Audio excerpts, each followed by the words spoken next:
2024 NFL Mock Draft Simulator. This is the last one I'm going to do today. Running out of time before the draft. But anyway, we're doing the Colts today. Chris Ballard, I think he's one of the most overrated GMs in the league. I couldn't tell you one thing that he does well. Like if you really look at their team, if you really boil down their team, they have one blue chip player. Quentin Nelson. Yes, I know. He also fell right in their lap. Remember that was the Sam Darnold trade down, moved down to 7. All knew that him or Roquan Smith were going to be there. Other than that, do they have one blue chip player in their team? You look at it. Tell me one. By the way, they constantly have cap space in the offseason. Why? Because they're not paying anybody because they don't have anybody. Like the Rams ran out of cap space because they had to pay Cup and they had to pay Aaron Donald. You show me where the blue chip player is on this team. They have cap space every offseason. Where is it? They don't have one.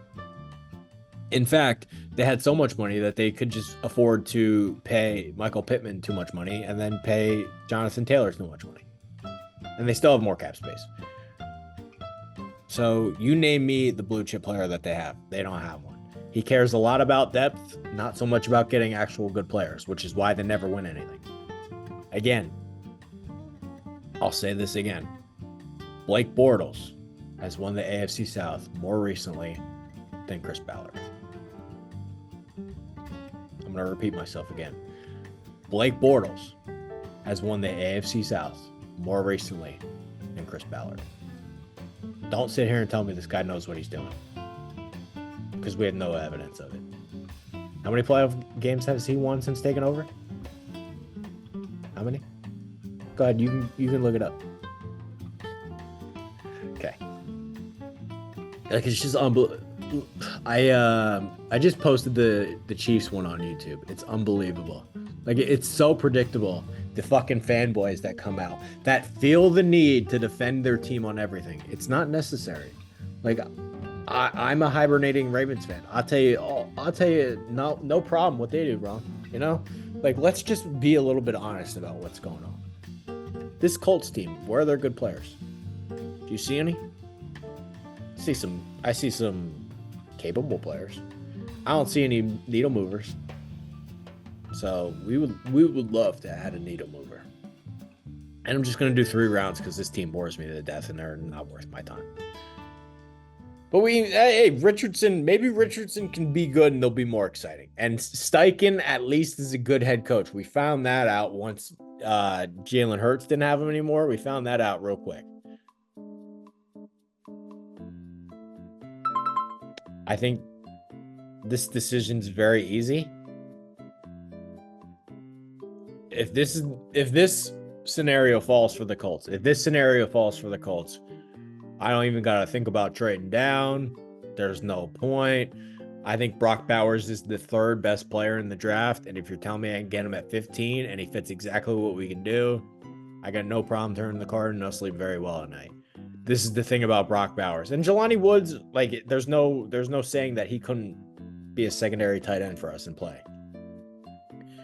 This one, not going to work out. This Kylan Granson pick was a fucking flush down the toilet pick the second he turned the card in. Just like the Alec Pierce thing was. Like you really didn't want Pickens. I don't know. Anyway, we'll go ahead and turn the card. If Brock Bowers is sitting there at 15 and they don't do that, I don't know, man. I don't know. And look, he blocks. He's a nice target in the middle of the field for Richardson. I think it just makes too much sense to not take him.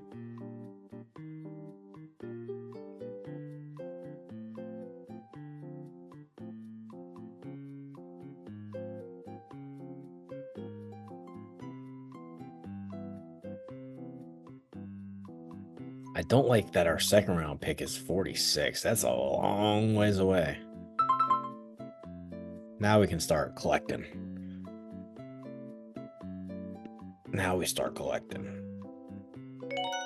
Great. Wonderful. Oh my God, they want to move with us again.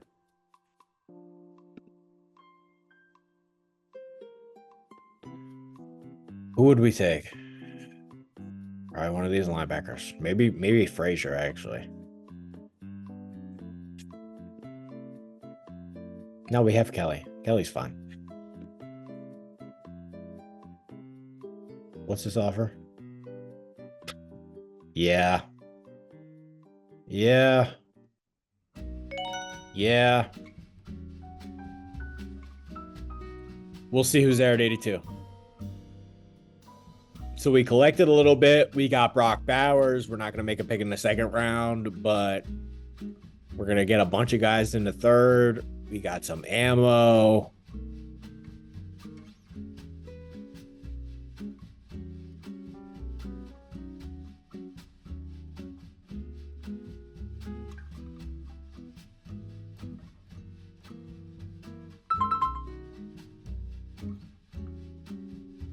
No.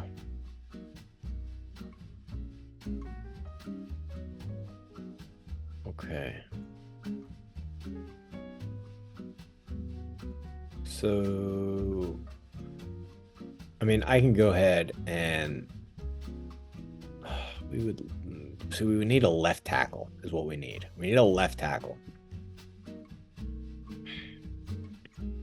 We're gonna have to wait for this shit.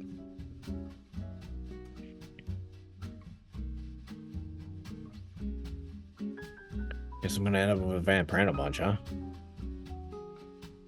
I got no offers. Fine, we'll take Sweat. Buckner.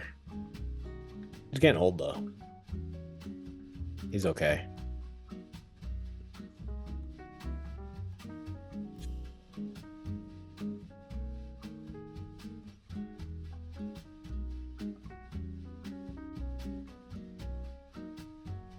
I got 98 yet.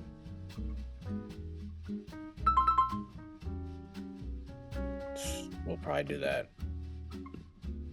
We'll probably accept that trade, but I mean, you know who I like by now. You know who I like by now. You know. Okay. There's your Colts draft. I think more than anything, so I'm not totally repeating myself over and over and over and over and over again. Brock Bowers, man, like he would be such a good fit for this fucking offense. And if he's there at 15, I think you got to do it. How do you not pick him? I don't know. Like, I don't know. How do you make the argument that they should not take Brock Bowers? What's the argument? Oh, you can't take a tight end that high. Dude, this fucking guy, and I'm with you. I don't like taking tight ends high either. But this fucking guy, right away, true freshman, Napa, California, steps on the field at Georgia, and he's unbelievable. And he would have ran like a 4.48, 4.52, something like that. I think he's the third best player in the draft. And if I can have him at 15, and he's a nice look, he's going to help in the run game. He can block. Like, if we've learned anything about these tight ends, Pitts, he's underachieved. Why? Can't block. Bowers can block. And he's a very nice target in the middle of the field. Easy throws for our guy Richardson. So yeah, I mean, if Bowers is there, he should be the pick, in my opinion.